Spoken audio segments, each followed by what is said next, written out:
শারদীয় দুর্গোৎসব ও সরকারি ছুটির চতুর্থ দিনেও কুয়াকাটা সমুদ্র সৈকতে পর্যটকদের ভিড়। বান্ডেল থাকলে প্রতি সেনমানিতে টাকা বাঁচবে। বিকাশ সেনমানি বান্ডেল কিনে জিতুন প্রতি লেনদেনে। সৈকতে জিরো পয়েন্টে উৎসবের আনন্দে মেতেছেন তারা। কেউ উত্তাল সমুদ্রের ঢেউয়ে সাঁতার কাটছেন, কেউ প্রাকৃতিক দৃশ্য উপভোগ করছেন। অনেকে আবার water bike, motor bike, easy bike ও ঘোড়ায় চড়ে বিভিন্ন পর্যটন স্পট ঘুরে দেখছেন।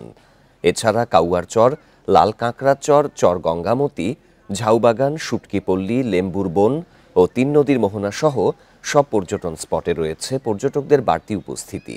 তাদের নিরাপত্তায় রয়েছে ট্যুরিস্ট পুলিশ।